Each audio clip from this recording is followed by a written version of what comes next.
Vale a pena investir em fundos imobiliários? Esse é o tema da nossa live de hoje.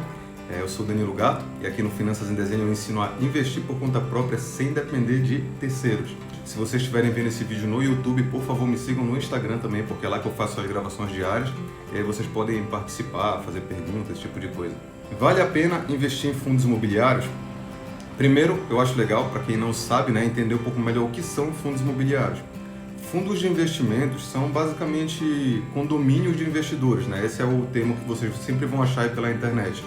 São basicamente empresas profissionais, que investem. Então, se a gente, por exemplo, não tem segurança para investir por conta própria, a gente pode terceirizar, comprar uma cota de um fundo, aí uma empresa vai fazer isso por nós de acordo com a estratégia lá do fundo em questão. Fundos imobiliários são fundos de investimento que investem basicamente em empreendimentos imobiliários.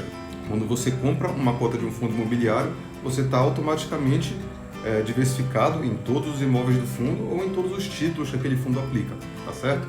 Bom, a primeira coisa para a gente saber se vale a pena investir em fundos imobiliários ou não é saber qual é a estratégia pessoal, qual que é o objetivo que a gente está perseguindo nesse momento.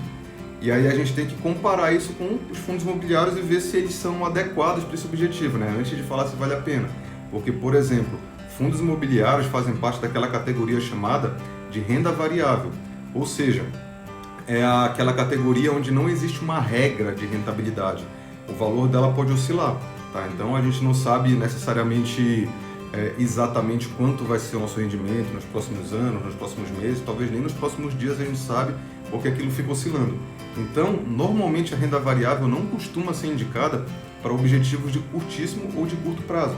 Por exemplo, se você está investindo para resgatar o dinheiro no final do ano, ou daqui a um ano, ano que vem, sei lá, daqui a 2 anos, normalmente a renda variável não vai se encaixar, porque essa oscilação dela em curto prazo é imprevisível. Ela tende a ser relativamente previsível em longo prazo. Aí é quando você começa a ter uma referência um pouco maior se você efetivamente vai conseguir ganhar mais dinheiro, Você consegue jogar as probabilidades a seu favor. Então, se você estiver querendo investir para um objetivo de curto prazo, aí nem precisa a gente falar essa conversa, aí se vale a pena ou se não vale, porque normalmente não vai valer a pena você investir em fundos imobiliários por causa da oscilação.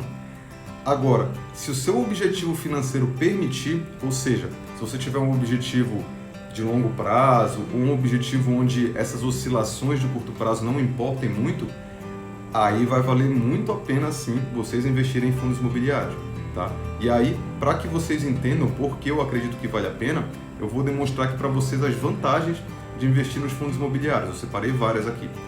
Primeira vantagem: fundos imobiliários pagam renda mensal isenta de imposto de renda, tá? Para quem não investe, para quem está começando a investir agora, normalmente os rendimentos dos investimentos, se for renda fixa, eles costumam te pagar só no vencimento, tá? Então, se você investe no CDB, por exemplo, com vencimento em 2026, é só lá em 2026 que ele vai tirar esse rendimento, tá? Se você investe em ações pagam dividendos, só que é muito inconstante. Algumas pagam semestralmente, outras pagam anualmente, aí pode ser que um ano ela não pague, então é um negócio ali que você não tem muita previsibilidade. Fundos imobiliários, todo mês vai cair na sua conta aquele dividendo isento de imposto de renda, É uma das melhores mensagens aí do mês da corretora, que ela vai lá e avisa, Você vai receber X de dividendos do fundo imobiliário tal, então isso é uma coisa muito legal. Galera, apertem aí o aviãozinho, quem puder, ou o coraçãozinho, para o pessoal ser avisado aí dessa live, beleza? Bom, os fundos imobiliários também são muito mais fáceis de entender do que outros ativos, Acho que até porque aqui no Brasil a gente normalmente tem muito essa cultura dos imóveis, Então a gente sabe como funciona o imóvel, a gente sabe como funciona o aluguel, a gente sabe que é basicamente lá o imóvel, todo mundo vai morar no imóvel, vai usar ele para algum fim comercial, então não é que nem uma empresa, porque empresas você tem vários tipos de empresas, você tem empresas de tecnologia, você tem empresa de varejo, então cada empresa é um universo completamente diferente, Que é o caso de ações, por exemplo, é muito mais complicado de você analisar. Por isso que fundos imobiliários, uma outra vantagem é que eles são mais fáceis de entender. Terceira vantagem é a proteção contra a inflação, tá? Os fundos imobiliários, os imóveis em si, eles tendem a ser ativos protegidos da inflação por causa do próprio valor intrínseco dos imóveis. Então, por mais que o governo, sei lá, ingeste dinheiro na economia, automaticamente isso daí vai ser corrigido a longo prazo, obviamente, na média, no valor dos imóveis e também dos contratos. A maioria dos contratos de aluguéis dos imóveis usam o IGPM como o índice, né, que eles vão usar para fazer a correção. E o IGPM esse ano, inclusive, está em 24%, estão tendo até dificuldade de repassar o IGPM inteiro, porque senão os aluguéis aí vão aumentar um absurdo, estão até usando o IPCA. Mas significa que os aluguéis que a gente vai receber ali todo mês tendem a ser corrigidos sempre pela inflação, sem a gente precisar fazer nada. Então, se eu tiver um fundo imobiliário, eu vou ficar recebendo aquela renda isenta de imposto de renda todo mês e todo ano ela vai ser, teoricamente, reajustada ali com a inflação e eu não preciso fazer absolutamente nada. Então, isso é uma outra grande vantagem. Uma outra vantagem é o acesso a imóveis e inquilinos de primeira linha. Normalmente, os imóveis de fundos imobiliários não são o apartamento ali no bairro periférico X. Não, eles normalmente são galpões logísticos de grandes centros rodoviários, ali onde você tem acesso para várias metrópoles, ou então lajes corporativas nas principais ruas comerciais aí das grandes capitais, shoppings de luxo, hotéis. Então, os imóveis que você tem em fundos imobiliários, quando você compra uma cota, que você diversifica em todos eles, dificilmente uma pessoa física conseguiria sequer comprar um deles, ainda mais de ter dezenas, como é o caso de fundos imobiliários. Então você consegue já ter acesso a esses imóveis e a outra coisa, aos inquilinos desses imóveis. Uma coisa é você ter como inquilino uma família tem uma renda, tem alguém que está empregado, alguém que talvez possa perder seu emprego e deixe de pagar o aluguel, entendeu? Então isso acaba trazendo um certo risco adicional quando a gente tem um imóvel convencional. No fundo imobiliário, os inquilinos normalmente são empresas, grandes empresas, sei lá, Petrobras, sei lá, enfim, pensem aí nessas empresas gigantescas, elas costumam ser os inquilinos dos fundos imobiliários, tá? Braskem. E aí o que acontece? Você tem inclusive o que a gente chama de contratos atípicos nos fundos imobiliários, que são às vezes contratos longos ali, sei lá, 5, 10 anos, onde a empresa é obrigada a pagar todos os aluguéis daquele contrato. Se ela sair antes do fim do contrato, ela é obrigada a pagar todos os aluguéis ainda que estão faltando. Então isso é uma segurança adicional em fundos imobiliários que a gente normalmente não tem como pessoas físicas, né? Então você tem acesso a imóveis e inquilinos de primeira linha. Uma outra coisa é a diversificação com baixo custo. Tá? Os fundos imobiliários, normalmente uma cota de fundo imobiliário costuma custar na faixa de uns 100, 150 reais. Aqui tá pirando aqui. Dá um oi pra galera aí, pois. Tá correndo que nem uma maluca aí pela casa.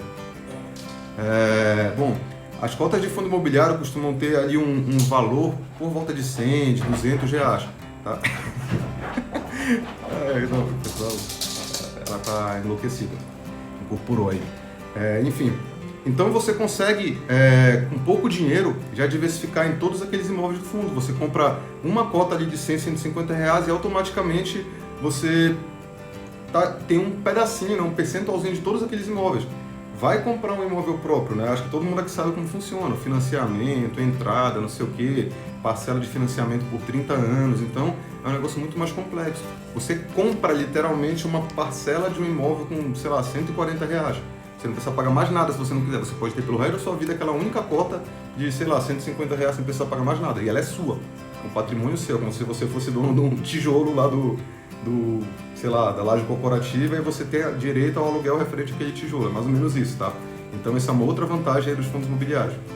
Uma outra coisa que muita gente não sabe é que os fundos imobiliários tendem a oscilar menos do que ações, tá? Algo em torno de 1/3 da oscilação. Então, aquela oscilação que a gente vê no mercado de ações ali, que às vezes pode cair, sei lá, 30% num determinado período, os fundos imobiliários cairiam aproximadamente 10%. Em compensação, quando as ações sobem muito, ele também vai subir menos. Mas tem gente que preza mais por essa estabilidade, essa segurança, do que necessariamente por uma expectativa de retorno assim, de curto prazo muito alta. Então, isso acaba sendo uma vantagem. Mas uma coisa que menos pessoas ainda sabem é que a média dos fundos imobiliários tende a superar a média de ações a longo prazo, tá? E isso tem alguns motivos. Primeiro, porque todos os fundos imobiliários são basicamente lastreados em imóveis, então eles têm ativos reais. Muitas ações têm o lastro apenas na expectativa do mercado, na grande parte, ou às vezes na expectativa de receitas futuras daquela empresa. A empresa, às vezes, o patrimônio da empresa vale pouquíssimo, só que a empresa tem receitas a receber, tem uma série de coisas. A gente pode ver a Tesla, por exemplo, a empresa americana lá que está sendo avaliada em mais de, sei lá, nem lembro, acho que era 200 ou mais vezes ali o lucro dela.